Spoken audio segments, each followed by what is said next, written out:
नमस्कार बच्चों, संस्कृत ज्ञान चैनल में आप सबका स्वागत है। और कैसे हैं आप सब? अच्छे होंगे, अच्छे से तैयारी आपकी चल रही होंगी ऐसी मैं आशा करती हूँ। और मेरे साथ साथ आप भी नोट्स बनाते रहिए, पढ़ते रहिए, बहुत अच्छी तैयारी होगी आपकी। 2-3 दिनों से क्लास नहीं हुई थी, उसके लिए माफ़ी चाहती हूँ, लेकिन अब हमारी क्लास कंटिन्यू रहेगी। और आज हमारा संज्ञा प्रकरण है वो समाप्त हो जाएगा, और उसके बाद जितने भी संज्ञा प्रकरण के क्वेश्चन बनते हैं 100, 200, 300 उतने हमें क्वेश्चन करेंगे, तो आपको ये टॉपिक एकदम क्लियर हो जाएगा। उसके बाद हम अगला टॉपिक लेंगे। तो चलिए, हमें आज हमारे संज्ञा प्रकरण की कुछ संज्ञाएं बची हुई है, जिनके कई बार सूत्र पूछ लेते हैं, उन संज्ञाओं का क्या काम है तो वो हम पढ़ेंगे। तो व्याकरण की संज्ञाएं, व्याकरण की कौन कौन सी संज्ञाएं हैं? तो एक है हमारी संयोग संज्ञा। देखिए, संयोग संज्ञा कई बार पूछ लेते हैं संयोग संज्ञा का सूत्र, या सूत्र दे देते हैं और पूछ लेते हैं कि ये किसका सूत्र है। तो देखिए, इसका सूत्र है, संयोग संज्ञा का सूत्र क्या है? हेलो अनंतरा, हेलो अनंतरा संयोग है। इसका सूत्र है हेलो अनंतरा संयोग है। संयोग किसका होना चाहिए? हल संज्ञा, हल का संयोग होना चाहिए। हल यानी व्यंजन समुदाय का जब संयोग होता है, उनके बीच में अच नहीं होना चाहिए, स्वर नहीं होना चाहिए। तब उन दो व्यंजनों के बीच में स्वर नहीं होता, उन दो व्यंजनों की संयोग संज्ञा होती है। जैसे कि स्वर रहित, इसकी परिभाषा है स्वर रहित व्यंजन समुदाय की, व्यंजन समुदाय की संयोग संज्ञा होती है। स्वर रहित व्यंजन समुदाय की संयोग संज्ञा होती है, संयोग संज्ञा होती है। यानी दो व्यंजन के मध्य स्वर नहीं रहना चाहिए। दो व्यंजन के मध्य जब स्वर नहीं होगा, हम जानते हैं कि व्यंजन है वो स्वरों की सहायता से बोले जाते हैं, लेकिन जब कोई शब्द हो, वो शब्द जैसे कोई कहीं पर आधा व्यंजन आ जाए और अगले वाले के साथ मिल जाए, तो उन दो व्यंजनों के बीच में स्वर नहीं रहता है, तो उन दो व्यंजनों की स्वर यानी संयोग संज्ञा होती है। जैसे कि हमें शब्द दे दिया कि इंद्र में, ये पूछ लेते हैं कि इंद्र में, इंद्र ये जो हमारा शब्द है इसमें कौन सी संज्ञा है? तो हम आसानी से कह सकते हैं कि यहाँ पर न और द और र के बीच में कोई भी स्वर नहीं है, तो इसलिए इनकी संयोग संज्ञा हुई है। जैसे कि इनको तोड़कर देखिए, ई, फिर है न, द, र और फिर ए, तो इन तीनों के बीच में न, द, र, इन तीनों की कौन सी संज्ञा हुई है? संयोग संज्ञा, संयोग संज्ञा। स्वर रहित व्यंजन समुदाय की संयोग संज्ञा होती है जब दो व्यंजनों के मध्य कोई स्वर नहीं हो, तो उन व्यंजन समुदाय की संयोग संज्ञा होती है। आपको ये याद रखना है, हेलो अनंतरा संयोग है, ये इनका सूत्र है। संयोग संज्ञा का हल अनंतर, कि हल अनंतर हो, हल का संयोग हो तो कौन सी संज्ञा होगी? संयोग संज्ञा होगी। और संयोग संज्ञा इस प्रकार से होती है, जैसे एक हमें कोई शब्द दे दिया अक्षमा, अब हमें पूछ ले कि इनकी कौन सी संज्ञा हुई है और कहां पर कौन कौन से शब्दों की हुई है, तो इनको तोड़कर देखिए आप, ए, फिर क, फिर स, फिर ए है यहाँ पर, और मैं और आ। तो किन शब्दों के, किन वर्णों के मध्य में कोई स्वर नहीं है? तो यहाँ क और स के मध्य कोई स्वर नहीं है, तो इन दो वर्णों की क्या हुई है? संयोग संज्ञा। इस प्रकार से आपको लगे कोई भी शब्द दे दे, आपको क्वेश्चन ऐसे ही पूछेंगे कि इस शब्द में कौन सी संज्ञा हुई है। जब कोई आधा वर्ण हो, व्यंजन का आधा वर्ण हो और उसके पश्चात व्यंजन हो, तो उनके बीच में संयोग संज्ञा होगी, क्योंकि उनके बीच में स्वर नहीं होगा। ये दे दिया, जैसे कोई और शब्द दे दे, जैसे आगे, यानी जो दो व्यंजनों से जुड़ने वाले शब्द दे दें, तो इनको हम तोड़कर देखेंगे कि ए और ज, ये और ए से मिलकर बना है, तो इन ज और ये के मध्य कोई स्वर नहीं है, तो इनकी क्या हुई है? संयोग संज्ञा। इनसे ऐसा ही प्रश्न पूछा, या तो ये सूत्र दे देगा कि हलो अनंतरा संयोग है, ये किसका सूत्र है, तो आप संयोग संज्ञा का बताओगे या फिर संयोग संज्ञा का सूत्र पूछेंगे आपसे, या फिर कोई भी शब्द दे करके उनमें पूछेंगे कि इस शब्द में संयोग संज्ञा किन किन वर्णों की हुई है, तो जो व्यंजन समुदाय है उनकी संयोग संज्ञा होगी, इस प्रकार से आएंगे। और ये संयोग संज्ञा 3 प्रकार से होती है।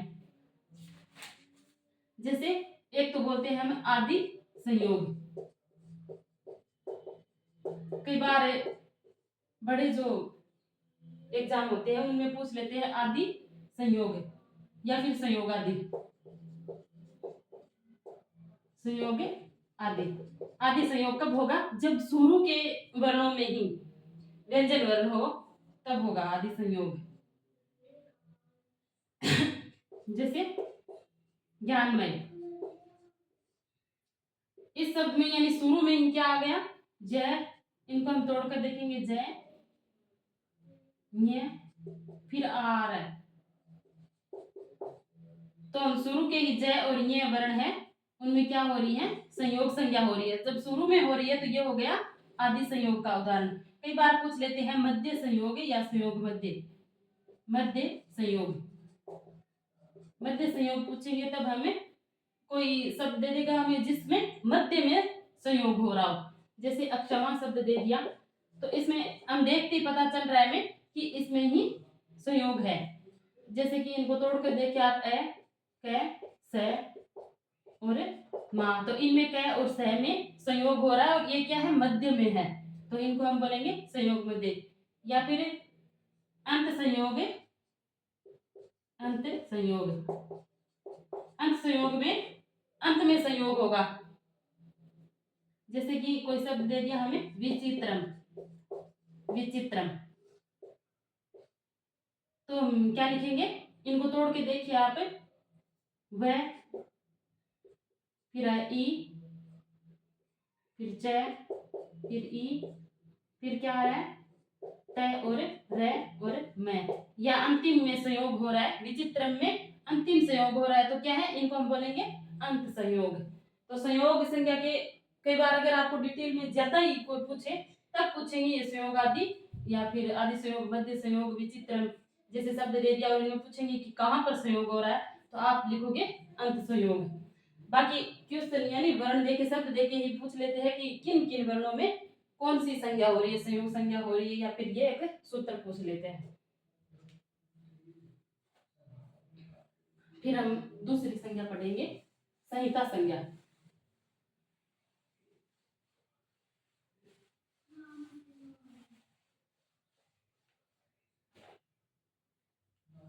संहिता संज्ञा,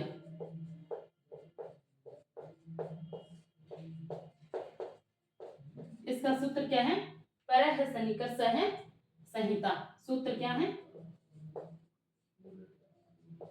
परः सन्निकर्ष है संहिता। संहिता संज्ञा का सूत्र क्या है, परः सन्निकर्ष है संहिता। यानी दो वर्णों के मध्य जब अत्यधिक समीपता हो तब कौन सी संज्ञा होती है, संहिता संज्ञा होती है। या फिर इसी को हम संधि कह देते हैं, जब दो वर्णों के मध्य अत्यधिक निकटता के कारण जब कोई संयोग होता है तब उसे हम संधि कह सकते हैं या फिर संहिता कह सकते हैं। और संहिता किन किन में होती है, संहिता किस किस में होती है, तो एक सूत्र है, नहीं एक श्लोक है, जैसे कि संहिता, संहिता ही एक पदे नित्या,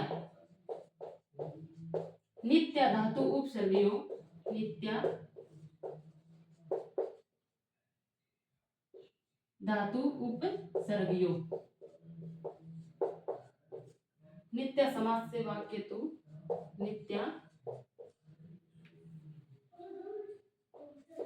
समास से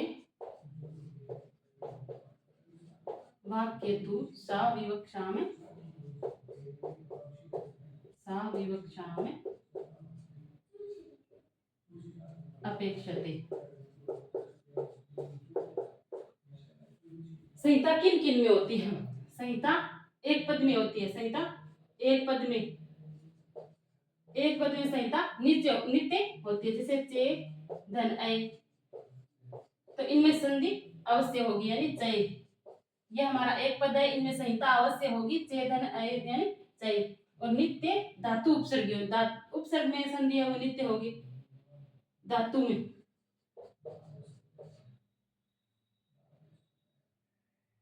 धातु है उपसर्ग में, जैसे धातु है उपसर्ग में संधि नित्य होती है, जैसे नी उपसर्ग ले लिया हमने और अवसर्ग धातु ले लिया, तो इनमें संधि अवश्य होगी। इनमें यन संधि होकर के हो जाएगा नए बसत। फिर क्या है, नित्य समास है, समास में संधि नित्य होगी, जैसे समास में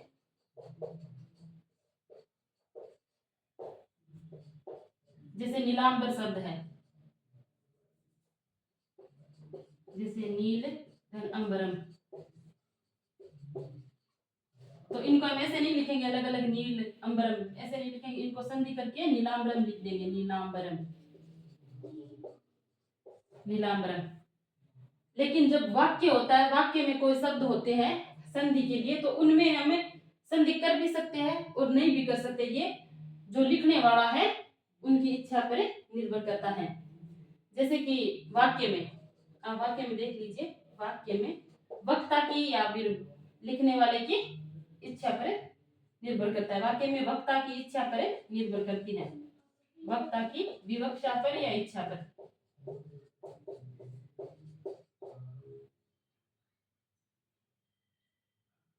तो ये थी हमारी संहिता। संहिता का सूत्र क्या है, पर सन्निकर्ष संहिता। जब किसी किन्हीं वर्णों में जो स्वर वर्ण होते हैं या फिर व्यंजन वर्ण होते हैं, अत्यधिक निकटता के कारण उनमें अत्यधिक समीपता होती है, तो उनमें क्या हो जाती है, संहिता हो जाती है। और संहिता किन किन में होती है, तो संहिता एक पद नित्य, एक पद में संहिता है वो नित्य होती है। नित्य धातु उपसर्ग में, धातु और उपसर्ग को जब हम जोड़ते हैं तो उनमें संधि है वो संहिताएं नित्य होती है। और समास में भी संधि है वो नित्य होती है। लेकिन जो वाक्य है, वाक्य बनाते हैं हमें, तो उनमें हम संधि ना भी करते हैं तो भी चलता है। ये वक्ता की या बोलने वाले की इच्छा पर निर्भर करता थी। हमारी थी संहिता संज्ञा, इसको आपने अच्छे से समझ ली होगी।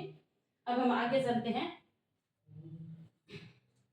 इनके सूत्रों का अच्छे से याद रखना और इनमें क्या क्या पूछते हैं इन चीजों को ध्यान में रखना। फिर है पद संज्ञा। पद संज्ञा, पद संज्ञा का सूत्र क्या है, पद संज्ञा का सूत्र है सुप्ति सुप तिंगतम तिंगंतम पदम।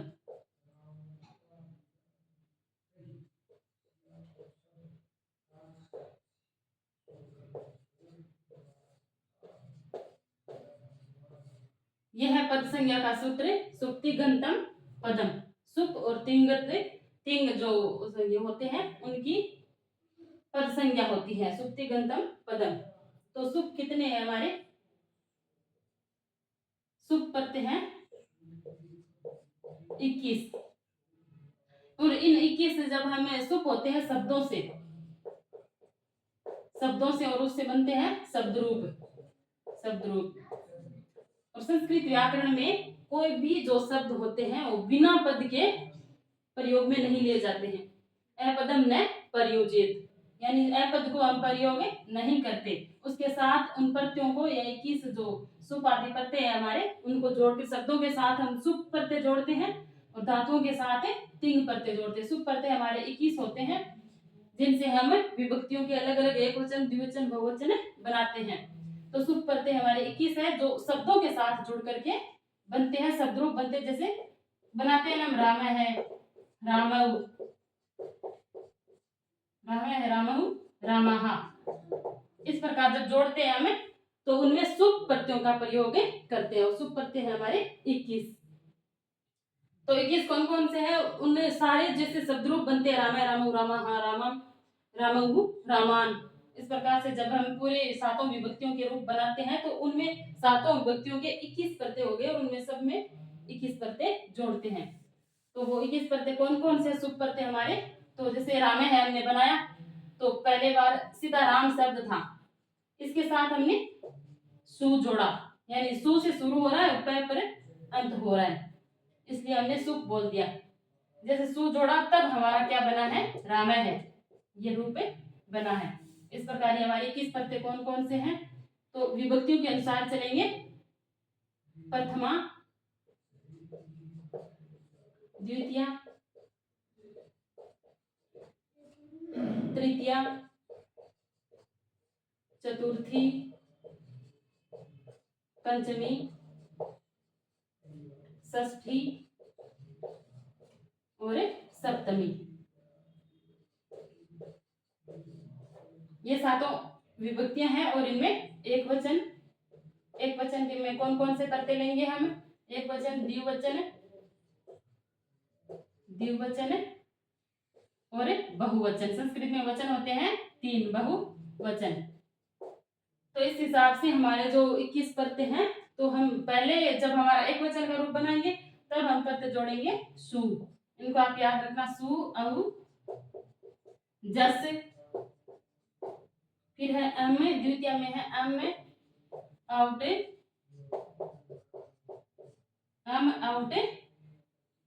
सस, सु, औ, जस, अम, आउट, सस, टा, तृतीय में है टा, व्याम, भेस,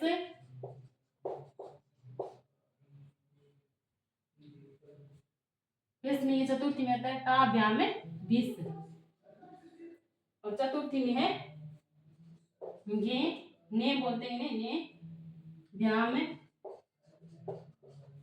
भेस, और पंचमी में है नसी,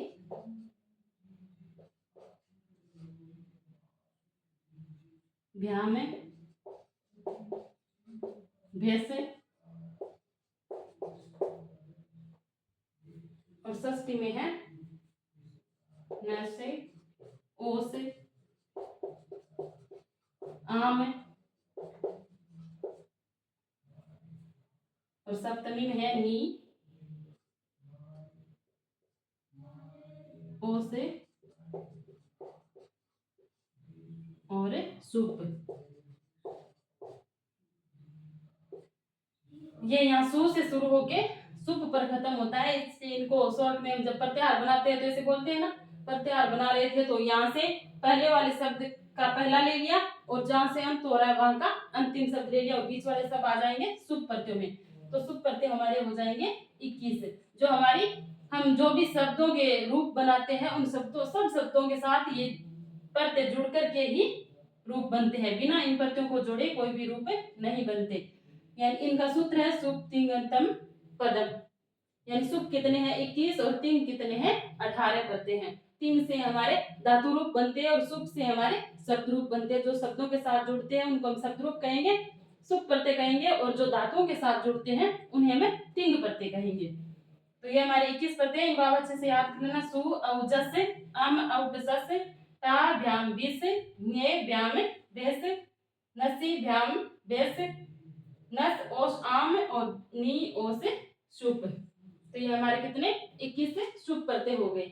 और पद, बिना पद के संस्कृत व्याकरण में किसी भी शब्द को प्रयुक्त नहीं किया जाता है, यानी जब ये प्रत्यय जुड़ करके पद बनेंगे तभी प्रयोग में लेंगे। तो अब हमारे 18 तिंग प्रत्यय है, कौन कौन से है वो 18 तिंग प्रत्ययों के 2 भागों में बांटा गया है। यानी परस्मैपदी धातुओं के अलग प्रत्यय लगते हैं और आत्मनेपदी धातुओं के अलग से प्रत्यय लगते हैं। तो ये सुप तिङंतम पदम, यानी अब हमारे 3 प्रत्यय पढ़ेंगे। 3 प्रत्यय कितने हैं 18। फिर ये 2 भागों में बंट जाते हैं, परस्मैपदी धातु में, परस्मैपदी धातुएं और आत्मनेपदी धातुएं, आत्मनेपदी धातुएं। तो इस प्रकार से 18 हो गए और 9 में चलेंगे। तो हम धातु रूप जब बनाते हैं, कोई भी पढ़ती पढ़ता है, पढ़ंती ऐसे बनाते हैं ना, पढ़सी पढ़ता है, पढ़ते, उनमें भी ये 3 प्रत्यय जुड़ करके रूप पद बनने के पश्चात ही हमें प्रयोग में लेते, सीधी पट धातु को ऐसे यूज में नहीं लेते। पद बनाने के पश्चात उनके रूप चलते, बिना पद के कोई रूप नहीं चलता। तो उनमें तीन परतें जोड़ेंगे। परस्मैपदी धातुओं में हमारे परस्मैपदी परतें जुड़ेंगे और आत्मनेपदी धातुओं में आत्मनेपदी जो परतें हैं वो जुड़ेंगे। जैसे हम धातुओं के रूप कैसे चलाते हैं, प्रथम पुरुष, मध्यम पुरुष और उत्तम पुरुष, और उसी में उसमें भी वचन होते हैं, एक वचन, द्विवचन और बहुवचन। तो ये चलेंगे। इनके पत्ते हैं तिप, तिप तस जी। फिर है मध्यम पुरुष में सिप, खस, थ, और फिर उत्तम पुरुष में मीप, वस, मस। ये हमारी परस्मैपदी धातुओं के परते, तिप तस जी, सिप थस थ, मीप वस मस। ये जो 9 परते हैं ये किसके हैं, परस्मैपदी धातुओं के, परस्मैपदी धातुओं के। फिर है हमारे आत्मनेपदी धातुओं के। आत्मनेपदी धातुओं के कौन से हैं, ऐसे ही लिखेंगे हम रूप, और ये हमारे एक वचन, द्विवचन, बहुवचन हो जाएगा। और फिर है त, आथाम, ध्वम,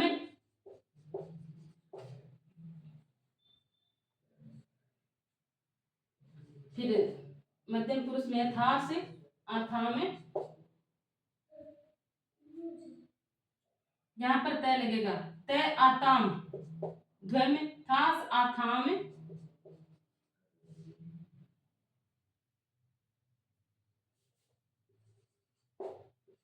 थास आथाम ध्वम, और इट वहिंग महिंग, इट वहिंग महिंग। इस प्रकार से आत्मनेपदी धातुओं के प्रत्यय तय, आताम, आताम, जय, थास, आथाम, ध्वम, इट वहिंग महिंग। ये 9 जो परते हैं वो आत्मनेपदी धातुओं के जुड़ते हैं, आत्मनेपदी। तो ये 18 परते हो गए, 18 तीन परते हो गए, और इन तीन परतों के जुड़ने के बाद जब पद बनते हैं तब हमें धातुओं के रूप चलते हैं। तो आप याद रखना, ये सूत्र याद रखना, सुख तिङंतम पदम।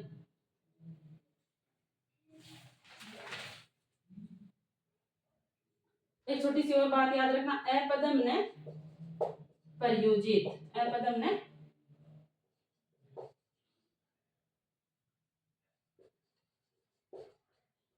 यानी कोई भी शब्द हो उनको अपद में प्रयुक्त नहीं किया जाता, पद बनने के पश्चात ही व्याकरण में चलाया जाता है। तो ये हमारी थी पद संज्ञा। फिर हम देखेंगे इत संज्ञा।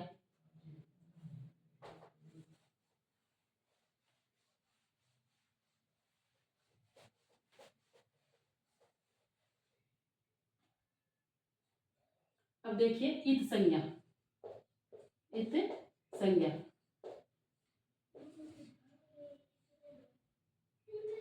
इत संज्ञा का मतलब है जो विद्यमान होने पर भी, अब देख लीजिए, जो विद्यमान है, जो विद्यमान है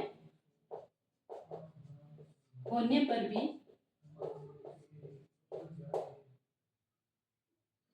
सुनाई या दिखाई न दे, सुनाई या दिखाई न दे, दिखाई न दे, तो इन्हें हम क्या कहेंगे, इत संज्ञा। इत संज्ञा जैसे कि हमने माहेश्वर सूत्र पढ़े थे तो हमने पढ़ा था ना, ए ई उ ने।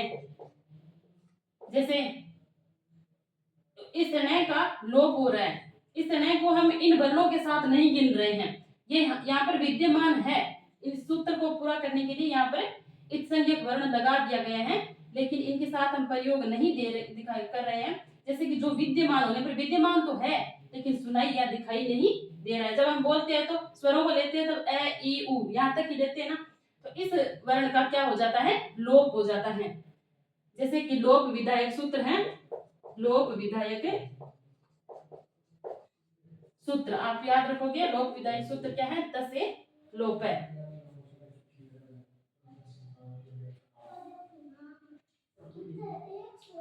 अदर्शनम लोप है, अदर्शनम लोप है। यह है लोप विधायक सूत्र। दर्शन में लोप है और लोप संज्ञा सूत्र है। लोप संज्ञा सूत्र, लोप संज्ञा सूत्र है तस्य लोप है, तस्य लोप है। इसका मतलब है कि उसका संज्ञा में प्रयोग करते हैं तब उसका लोप हो जाता है। और अदर्शनम लोप है यानी जो विद्यमान है लेकिन फिर भी दिखाई नहीं दे रहा है, वो तो अदर्शनम लोप है सूत्र से इस संज्ञा के हो जाता है। पहले इत संज्ञा होती है, वर्ण की आगे से याद रखना, इत संज्ञा, फिर क्या होता है लोप संज्ञा और फिर लोप।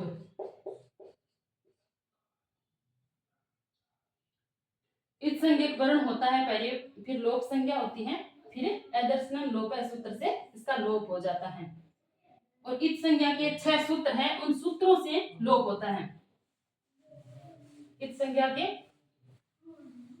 सूत्र,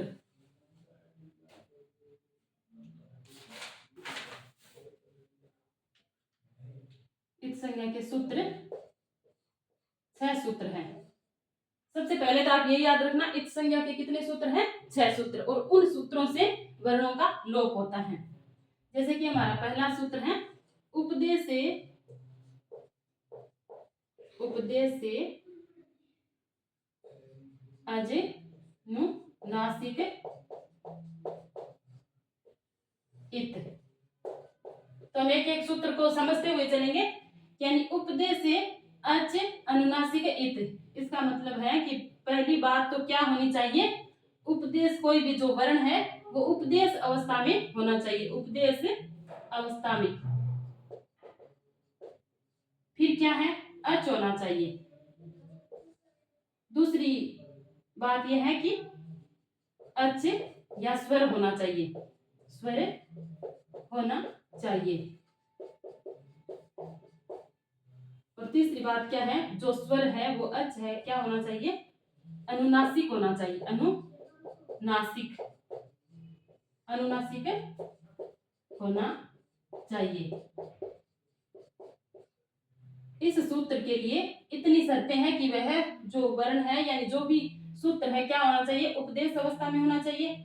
और दूसरी शर्त यह है कि अच होना चाहिए, और अच कौन सा होना चाहिए अनुनासिक। जैसे हम पढ़े थे ना, एक तो अनुनासिक स्वर और अनुनासिक स्वर। तो अनुनासिक स्वर हमारे कौन से थे, जैसे ए, इ, फिर ये जो अनुनासिक स्वर होते हैं ये होना चाहिए, तभी इनका लोप होगा। तो उपदेश अवस्था में उपदेश क्या है, उपदेश किसे कहा गया, पहले हम इसे देखते हैं, उपदेश किसे कहा गया। तो उपदेश है आद्य उच्चारण, उपदेश है आद्य उच्चारण।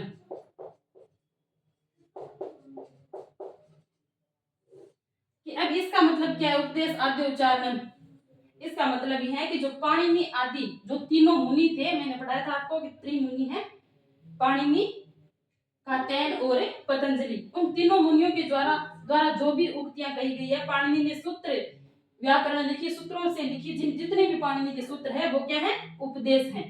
और कात्यायन के जितने भी वार्तिक हैं वो क्या है उपदेश हैं। और पतंजलि ने फिर से सूत्रों की सहायता रचना की थी, वो सूत्र है वो भी क्या है उपदेश।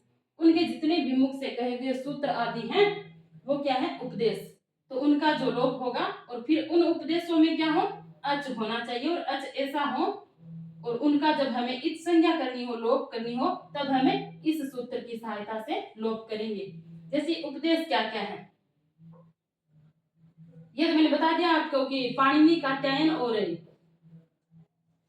पाणिनि, कात्यायन और पतंजलि के द्वारा जो कहा गया है, पतंजलि ने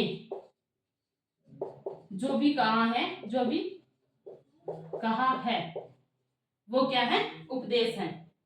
और फिर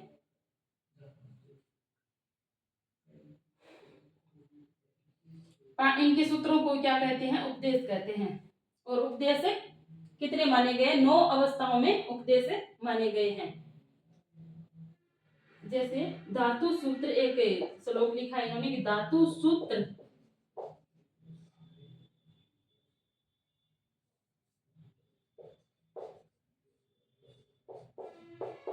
गणोनादि वाक्य लिंगानुशासनम वाक्य लिंगानुशासनम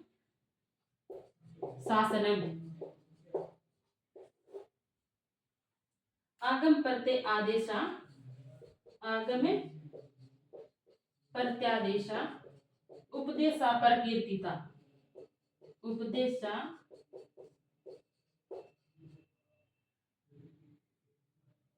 परकीर्तिता यानी जो भी धातु है पाणिनि आदि ने जो भी कहे हैं धातु लिखे हैं सूत्र लिखे हैं गण उणादि वाक्य लिखे हैं लिंग लिखे हैं जो भी लिंग 3 प्रकार के संस्कृत में यानी पुल्लिंग स्त्रीलिंग और नपुंसकलिंग वाक्य लिंग अनुशासनम आगम जैसे कि संज्ञों में आगम होते हैं नूट घूंट ये जो आगम होते हैं चूटे वो आगम होते उन आगमों को सूत्र कहा गया है।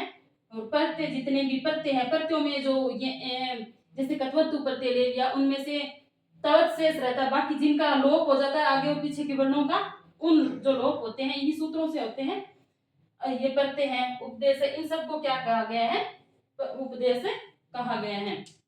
जैसे हम लुप्त करके देते हैं धातु जैसे कि धातु लिया हमने सदलरी है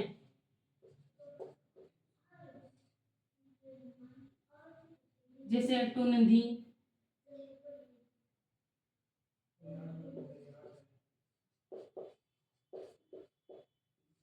इनमें जो ये अनुनासिक जो स्वर है इनका जो ई है ये इनका जो लोप हो रहा है वो इसी सूत्र से हो रहा है उपदेश से अचनु नासिक इत ये हो रहा है ये जो स्वर का लोप हो रहा है जैसे नी है ये स्वर में ही आता है इनका जो लोप हो रहा है वो उपदेश से अचनु नासिक इस सूत्र से ही हो रहा है इसमें ई का लोप हो रहा है। तो उपदेश अवस्था में सदलरी है टुनंधी है कथवतु प्रत्यय है जैसे कथवतु प्रत्यय है जैसे जो इस ऊ का लोप हो रहा है कत्वतु में इस ऊ का जो लोप हो रहा है वो उपदेश से अचनुनासिक सूत्र से ही हो रहा है। इस प्रकार जब आपको स्वरों का लोप पूछे तो स्वरों का लोप करने वाला ये इत संज्ञा विधायक सूत्र एक ही है उपदेश से अचनुनासिक इत। तो स्वरों में भी अनुनासिक स्वर का जब लोप होता है तो इस सूत्र का काम में लिया जाता है। और आप ये तो समझ गए हो कि उपदेश किसे कहते हैं तो पाणिनि कात्यायन और पतंजलि के जो भी लिखे उनके उच्चारण है उपदेश आदि उच्चारण यानी जो इनके द्वारा कहे गए हैं धातु सूत्र गणों आदि वाक्य लिंगानुशासनम आगम प्रत्यय आदेशा उपदेश कीर्तिता तो इन्हीं चीजों को उपदेश कहा गया। और इनमें जब धातुओं में प्रत्ययों में जो भी अनुनासिक स्वर का लोप करना होता है हमें उनको हमें इस सूत्र के द्वारा लोप कर देंगे इत संज्ञा कर देंगे। अब हम पढ़ेंगे अगला सूत्र हमारा एक सूत्र हो गया है 6 सूत्रों में से। अब जो सारे सूत्र हैं वो क्या है हल को लोप करने वाले सूत्र है पांचों। ये अच का लोप करने वाला ये एक ही सूत्र था उपदेश से अचनुनासिक थे। दूसरा हमारा सूत्र है हलंत्यम। दूसरा सूत्र कौन सा है हलंत्यम।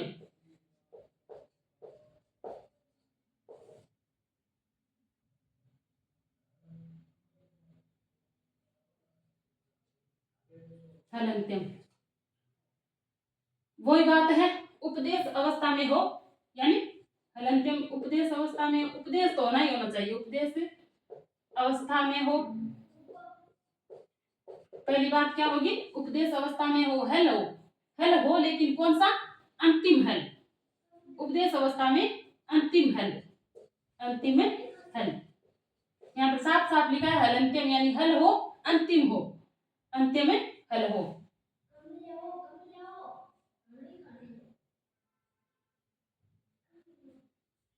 जैसे कि प्रत्ययों में कुछ भी ले लो आप जैसे सूट ले लिया शूटे नोटे इस जो यहाँ पर जो अंतिम तय है यहाँ पर भी जो अंतिम तय इनका जो लोप हो रहा है वो हलंत्यम सूत्र से हो रहा है यानी हलंत है और अंतिम है।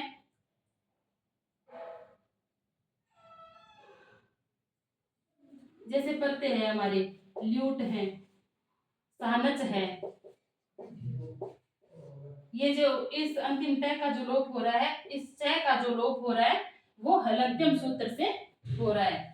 हल हो उपदेश अवस्था में हो और अंतिम हो तब हलंत्यम सूत्र के द्वारा इन हलों का इन इत्संज्ञक वर्णों का लोप होगा। तो आप याद रखना हलंत्यम। फिर हमारा दूसरा सूत्र है, तीसरा सूत्र, यानी दो तो हो गए, आदिर ही टूडवे, आदि रही टू टू डवे है। ये सूत्र है। अब यहाँ पर ये लिख दिया कि इसमें क्या क्या शर्त है कि उपदेश हो।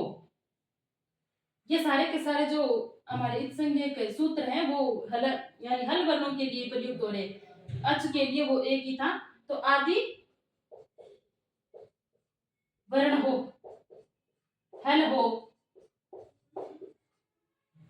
और हल भी कौन कौन से हो, धातु हो, लेकिन कौन कौन से, किस किस का लोप करेंगे। इन्होंने शर्त दे दिए ही, टू और डू की।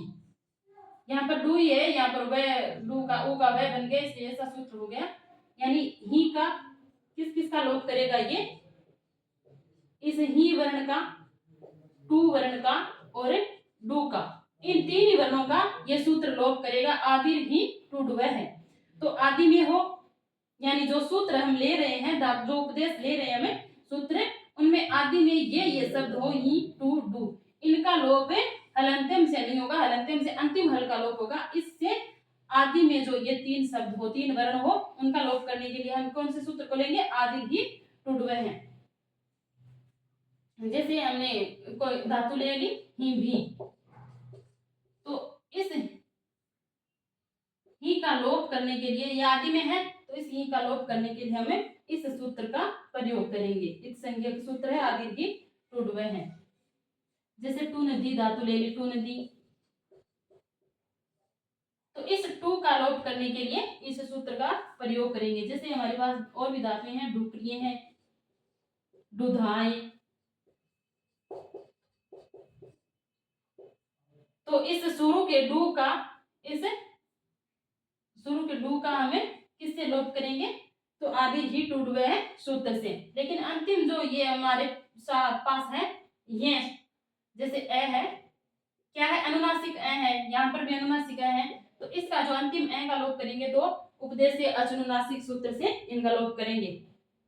तो आप याद रखना, शुरू के आदि ही टू डू, आदि का मतलब होता है प्रारंभ में हो, क्या क्या हो प्रारंभ में, ही टू और डू धातु हो, तो उनका लोप करने के लिए इस सूत्र का प्रयोग करेंगे। फिर हमारा अगला सूत्र रहेगा सह प्रत्यय से।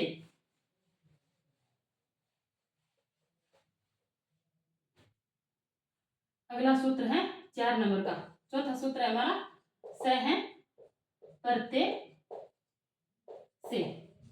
ये केवल प्रत्यय का लोप कर रहा है, वो भी स, यानी जो मूर्धन्य स है वो प्रत्यय में आए और प्रारंभ में आए।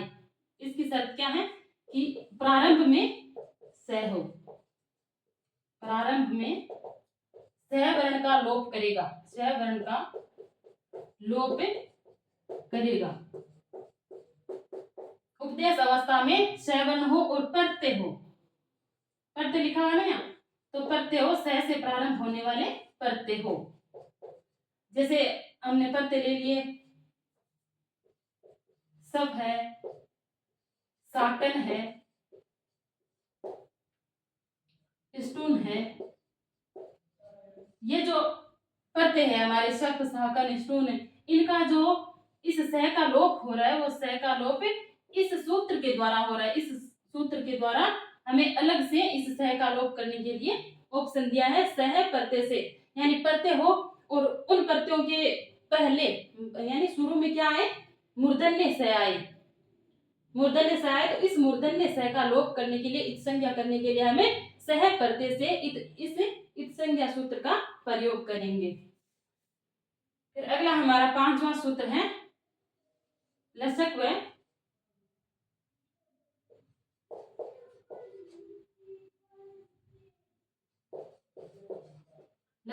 तदित्य।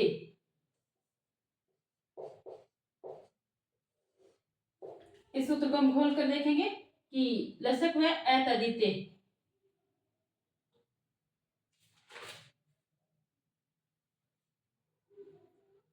जैसे ल वर्ण हो, ये स हो, कुवर्ग हो, यानी क और यहाँ पर कु था, तो इसे उ का क्या वह बन गया और संधि होकर के लशक व अतदित्य हो गया। और अतदित हो, तदित नहीं हो, अतदित वर्ण हो, अतदित प्रत्यय हो।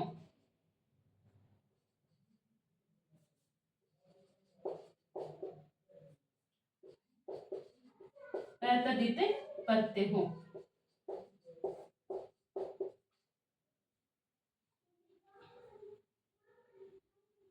यानी तदित प्रत्ययों को छोड़ करके अतदित हो, तदित प्रत्ययों को छोड़ देना है हमें। और इसमें लेना है जैसे ल्यूट है, इस ल्यूट के लय का जैसे लय प्रत्यय है, लय प्रत्यय में इस लय का जैसे जैसे स वाले लेते हैं सप,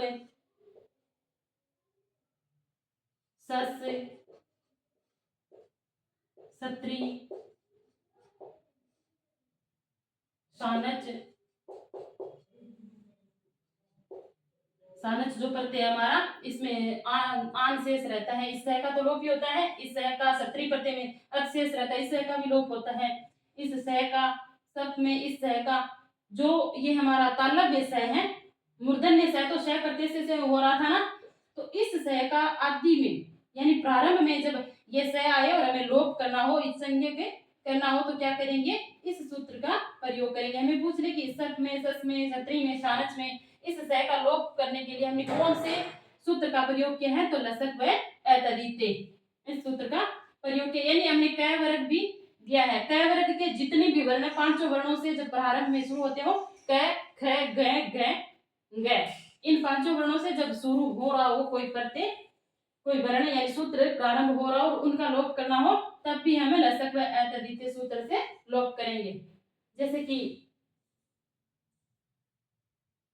गए प्रत्यय हैं, गए प्रत्यय ये कुवर्ग क वर्ग का ही आ गया गए, गए प्रत्यय, गए प्रत्यय में गए की संज्ञा करने के लिए हमें इस सूत्र का ही प्रयोग करेंगे। तो क वर्ग के जितने भी वर्ण हैं उन वर्णों से जब कोई प्रत्यय प्रारंभ हो रहा है तो वो भी इस सूत्र में माना जाएगा। अब हमारा एक सूत्र और बचा है चूटू, छोटा सा सूत्र है चूटू, यानी च वर्ग और ट वर्ग के जितने भी वर्ण है उनका लोप करना है हमें, तो चूटू सूत्र का प्रयोग करेंगे। छोटा सा हमारा छठा सूत्र बचा है चूटू,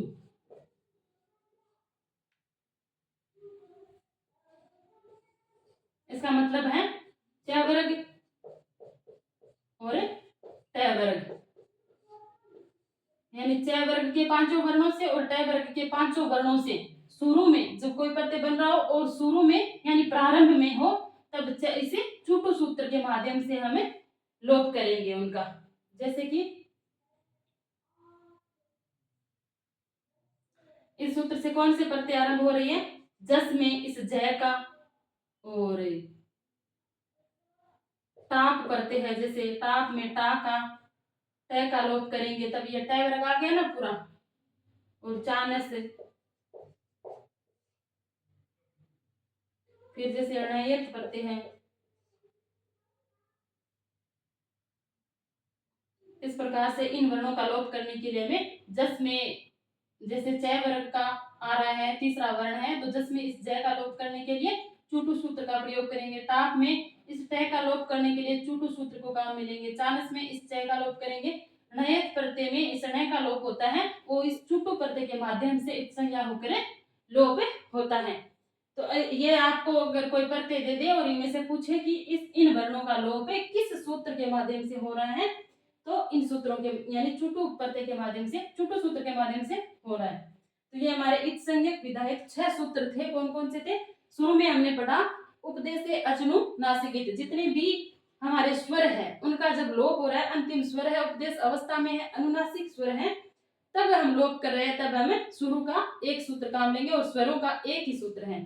फिर हमारा था हलंत्यम, अंतिम जितने भी हल है उनका हमें लोप करना हो। जैसे माहेश्वर सूत्रों में 14 माहेश्वर सूत्र हैं, उनमें सब में हमने एक हल वर्ण हलंत लगाया, हलंत लगा के हल वर्ण लगाए हैं, उनका लोप करने के लिए हमें हलंत्यम सूत्र का प्रयोग करेंगे, क्योंकि अंतिम हल है वो और उनका हम लोप करेंगे। तो वो से हलंत्यम सूत्र का प्रयोग करेंगे। फिर हमारा सूत्र था आदिर ही टूडवे, तो प्रारंभ में हो ही टू और डू धातु, डू से इन वर्णों से प्रारंभ हो रहा कोई प्रत्यय या धातु, तो उन वर्णों का लोप करने के लिए हमें आदिर ही टूडवे सूत्र प्रयोग में लेंगे। फिर चुटू है तो च वर्ग और ट वर्ग के जितने भी वर्ण है उनसे अगर हमारे प्रत्यय या धातु प्रारंभ हो रहे और उनका हमें लोप करना हो तो चुटू सूत्र का प्रयोग करेंगे। फिर सह प्रत्यय से था, जैसे मूर्धन ने सह का लोप करना हो शुरू के प्रत्ययों से तब हम सह प्रत्यय से लेंगे। फिर लसक व एतदित्य सूत्र था, तो उसमें लय वर्ण सह वर्ण यानी जो हमारा तालव्य सह है उनका और कु वर्ग का लोप करना हो तो हमें लसक व एतदित्य सूत्र से करेंगे। तो इस प्रकार आप इनका लोप करोगे। ऐसा तुमने देखा है जब हम प्रत्यय पढ़ते हैं तब प्रत्यय हम लेते हैं ना, तो उनका जैसे कि सानस प्रत्यय हमने ले लिया तो सानस का हम पढ़ते हैं कि आन शेष रहता है, तो जो सा है उनका भी लोप होता है और च का भी लोप होता है, तो इनका अलग अलग इन संज्ञा के सूत्रों से लोप होता है। जैसे सानस में हमने स का लोप किया, जैसे ये सानस पढ़ते हैं, तो इसमें स का लोप करने के लिए हम किस सूत्र का प्रयोग करेंगे? लशक व एतदित्य सूत्र से, लशक व एतदित्य सूत्र से। और फिर हम च का लोप करेंगे, इस च का तो हम किससे करेंगे? हलंत्यम से, हलंत्यम सूत्र से। तो इन सूत्रों के माध्यम से इन वर्णों का लोप करने के पश्चात हमारे पास आन बचता है, ऐसे नहीं बचता, तो इन सूत्रों के माध्यम से हमें लोप करते हैं। तो ये 6 हमारे संज्ञा के सूत्र थे जो बहुत ज्यादा इंपॉर्टेंट थे। और एक हमारा वार्तिक भी है जो इस संज्ञा के इस संज्ञा करता है, इरे है। एक हमारा 7वां क्या है? वार्तिक है जो इरे है इस संज्ञा वाच्य। जब हमें वाक्यों में या प्रत्यों में जैसे ऐसे शब्द आते हैं, कई बार धोतीरे हैं, क्यों तीरे है, तो इनमें जो इर का लोप होता है, इसमें लास्ट वाले जिस इस इर का लोप हो रहा है वो इरे इत संज्ञा वाच्य से होता है। ये कई कहीं पर आता है लेकिन आप इसको याद रखना, ये इत संज्ञा करने वाला सूत्र है, वार्तिक है, ये हमारा सूत्र नहीं है, वार्तिक है। तो एक वार्तिक है इत संज्ञा करने वाला और 6 हमारे इत संज्ञा करने वाले सूत्र है जिनको आप याद रखना। और आज हम इतना ही पढ़ेंगे, कल संज्ञा प्रकरण के जितने भी क्वेश्चन बन रहे हैं मैं आपके लिए लेकर आऊंगी और आप इनको पढ़ करके अच्छे से संज्ञा टॉपिक को क्लियर कर सकते हो।